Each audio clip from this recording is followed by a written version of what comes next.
Um, Oh, yeah. do you feel like you escaped the United States on some level? Not necessarily like just like I've escaped the regime, kind of like that kind of fear mongering, but more of like the conditioning of always having to be in fear of something happening or something like being around the corner or anything like I recently did a video about it and it just made me I don't know, it stayed with me. I was just kind of like I didn't put it together really until Mhm. recently that it was literally everything. It wasn't just it was Yeah. guns and crime and stuff, all the big stuff, but it was also like you have to have a security system and you have to have like a dog that can protect you and like you have to worry about people breaking in and I'm like no one talks like that here.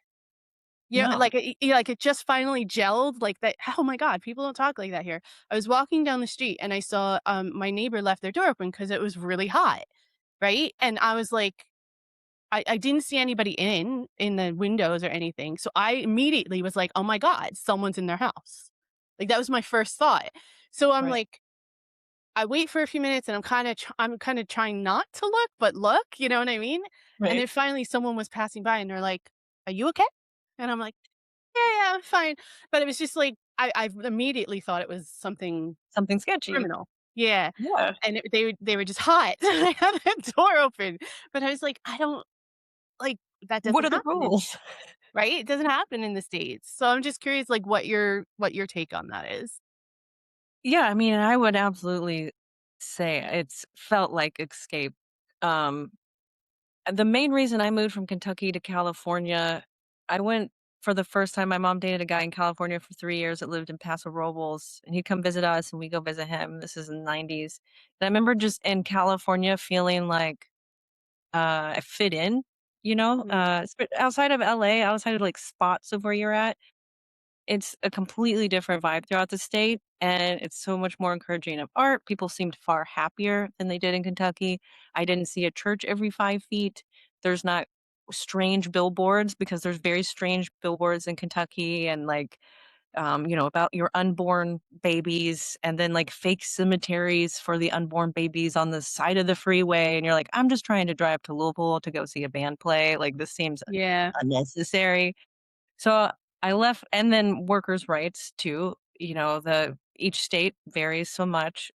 All of that played into why I wanted to go to California to begin with, was to escape what Kentucky was. There's some benefits, but if you're a woman, you're like, there's not, there's Yeah. really not. Unless you're like Hatfield and McCoy living in the Appalachia with a shotgun, you're not gonna have a good time, I know Um, people don't really understand that it's still like that, but it is still like that.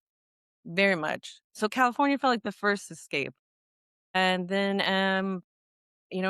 as I got older and things important to me like health insurance, retirement plans, and my student loans racking up, all these things like compounding.